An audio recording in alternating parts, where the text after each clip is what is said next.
जयंत चौधरी ने लोकसभा चुनाव में एनडीए का साथ देने का फैसला किया, लेकिन इंडिया अलायंस से अलग होने की कोई ठोस वजह नहीं बताई। जैसा कि आप जानते हैं, लगातार आरएलडी के गिरते आंकड़े आरएलडी नेताओं को परेशान कर रहे थे। इसी वजह से वह विपक्षी पार्टियों से अलग होकर एनडीए के समर्थन में आने का मन बनाए कहीं ना कहीं। और उसके पीछे का एक कारण चौधरी चरण सिंह जी को भारत रत्न से सम्मानित करने का फैसला भी था। इसी वजह से केंद्र सरकार पर मेहरबान हुए। जयंत चौधरी जब इंडिया अलायंस के साथ थे तो सपा, कांग्रेस और आरएलडी का ठोस गठबंधन माना जा रहा था, लेकिन अब जयंत चौधरी के अलग होने के बाद चर्चा इस बात की है कि मायावती की बसपा के आंकड़े भी गिर रहे हैं। क्या मायावती भी इंडिया अलायंस के खिलाफ एनडीए में जा सकती हैं? क्या जयंत के बाद मायावती का अगला नंबर हो सकता है? अब जयंत चौधरी के फैसले की ओर गौर करें कि जयंत चौधरी का मायावती के साथ गठबंधन को लेकर क्या फैसला था। दरअसल इस बात की चर्चा थी कि जयंत चौधरी अब इंडिया अलायंस से अलग हो गए। जो 7 सीट अखिलेश यादव जयंत को देने वाले थे, वही बसपा को दे देंगे और उसके अतिरिक्त कुछ और सीटें भी दे देंगे। और कांग्रेस भी जो 25 सीटों की मांग कर रही थी, वो भी 10-12 सीटों में संतुष्ट हो जाएगी अगर बसपा जुड़ती है तो।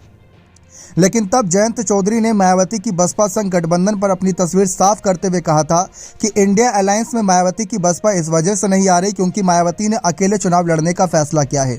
और जब वे खुद ही अकेले चुनाव लड़ने की राह को अपना चुकी हैं तो कौन उनसे जोर जबरदस्ती करके उनको गठबंधन में लाने की कोशिश करेगा। जी हाँ, ये बात साफ तौर पर करी थी जयंत चौधरी ने मायावती को लेकर।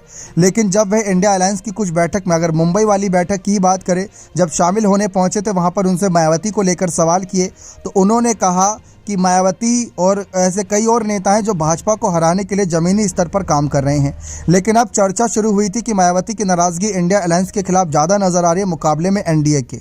अगर आंकड़ों के लिहाज से आरएलडी ने गठबंधन बदला है, एनडीए के साथ गए, तो बसपा को भी एनडीए के साथ जाना चाहिए, जिसकी वजह से लगातार चर्चा बनी हुई है कि जयंत, मायावती और एनडीए अगर एक बार फिर साथ आते हैं तो अखिलेश के लिए तो लगभग नामुमकिन हो जाएगा उत्तर प्रदेश में 80 की 80 लोकसभा सीटों पर अपनी लाज बचा पाना।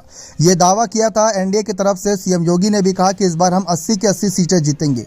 लेकिन मायावती की बसपा के होते हुए शायद ये बहुत मुश्किल काम नजर आए, क्योंकि बिजनौर, नगीना ऐसी कई सीटें जहाँ पर बसपा का अच्छा खासा जनाधार है, उसको खत्म करना भाजपा के लिए थोड़ा मुश्किल रहेगा। जैसे पश्चिमी यूपी में अपना जनाधार को और मजबूत करने के लिए आरएलडी को साथ ले आए, ठीक वैसे ही इन सीटों पर जहां पर दलित वोटर्स बड़ी भूमिका में खेल करते हैं, उनको रिझाने के लिए अगर मायावती को साथ ले आए तो बहुत अच्छा रहेगा।